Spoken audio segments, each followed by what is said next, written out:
I was so ready for the couch. Oh, we're rolling. What is up, everybody? We are professional. We were ready for this shit to start recording. Today with me, I have the 6 pads of sex appeal. Would you like to say hi, 6? Hello.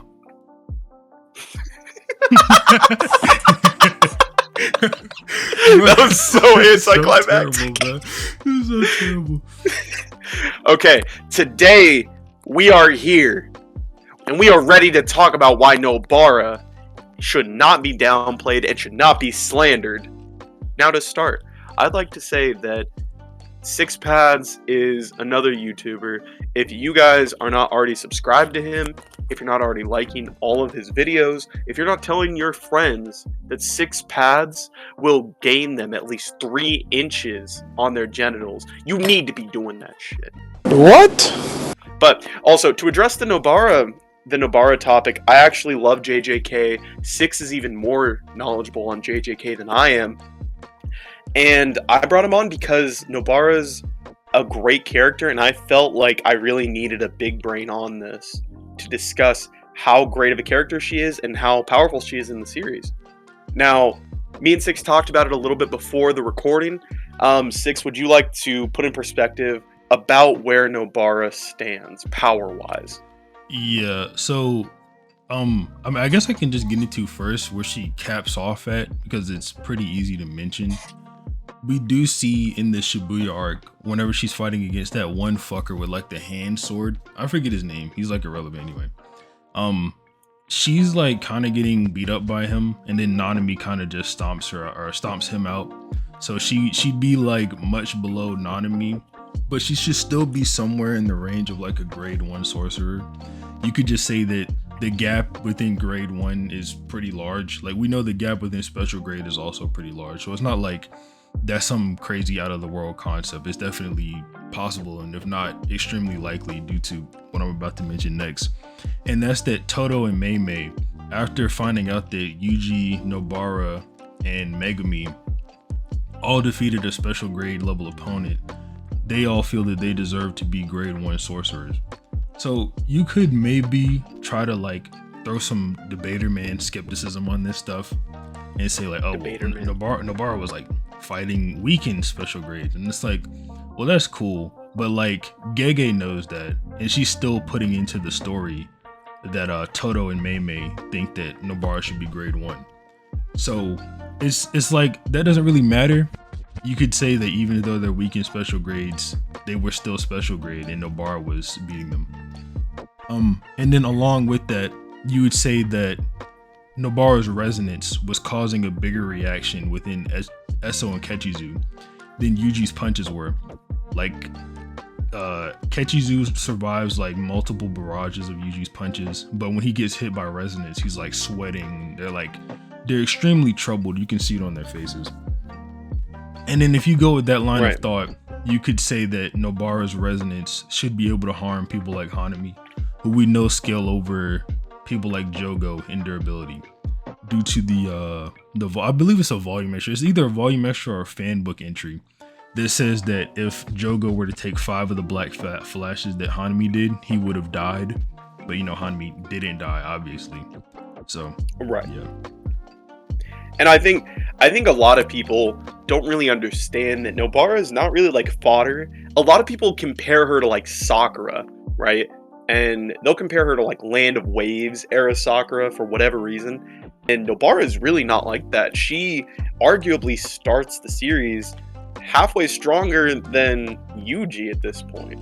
The only reason I say that is because, one, I'm not counting One Finger Sukuna. But with Yuji, he's not super powerful to start, right? And Nobara basically comes in with her crazy voodoo, her flying nail and hammer. She's able to take out curse spirits with relative ease, whereas Yuji, on the other hand, was about to get killed by one of them until he ate the finger, and Sukuna saved him. Now, I want to stay away from the scaling as much as possible because 6 is better at scaling JJK than I am. However, I want to address the severe slander of the Tritagonist here, and I feel like calling her useless is, number one, just outright false, but also I think it's to ignore a lot of what Nobara has done for the character development of Yuji, Gojo. I think she's actually a great representation for the female anime community. She is kind of very clearly saying that yes, I can be pretty even though I don't show a lot of skin, I don't do X, Y, and Z. And she says this very blatantly in the anime, and even further to that, she proves that she's pretty powerful throughout most of this. She's probably about grade 1 sorcerer level, and I think that that's great to show in a series that goes out of its way to show things like the Zenin clan being misogynistic, the higher ups of the jujitsu world also being misogynistic and thinking women don't really contribute that much. When someone like Nobara was, I would say she's very important in keeping someone like Clone Mahito at bay during the Shibuya incident. And I think it's very important to look at this and say, okay, well, if it wasn't for Nobara, who would Clone Mahito have run into? If Clone Mahito had run into most other people in the Shibuya incident, we could have had a few more casualties. And Nobara just happens to be strong enough to spare a couple lives at least from this clone. And I know I want to do a lot of the character interpretation for Nobara, but Six, did you have any thoughts on the character of Nobara and how well written she is? I think Nobara's writing is, how would I word this? I think it's extremely good for how simplistic it is, right? Nobara doesn't have a lot of goals other than to be like pretty and strong, and I Right. think she's good for that. But there was one thing I wanted to mention on the Mahito clone thing that you were talking about, that Nobara was actually able to figure out on her own, by the way, how to hit the soul, which a lot of other people can't do. It's why Mahito is so dangerous in the first place. Like, if you can't hit a soul, you can't hit Mahito. Right. Yeah, Nobara was just able to figure out how to do that on her own. That should maybe even speak to her knowledge of cursed energy, since we know about cursed energies linked to the soul through emotions. I guess I can just get into that for the people who don't know, but it is stated that emotions come from the soul by Mahito, obviously soul expert guy. Emotions come from the soul, and your cursed energy is actually born from your emotions. This is a bit more evidenced when you get into people like Hanami, because Mahito tells Hanami that since Hanami doesn't enjoy the fights he's in, his soul is kind of constrained, right? He's not letting his emotions out. His soul's constrained, and he feels like Hanami could be a lot stronger. So we see that Hanami gets stronger mid-fight just from doing that. So yeah.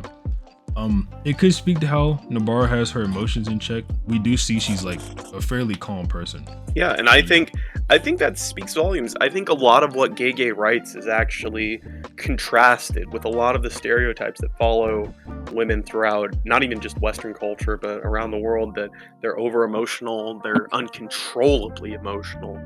Someone like Nobara is very interesting because she does seem to be in control of her emotions, though a little psychotic.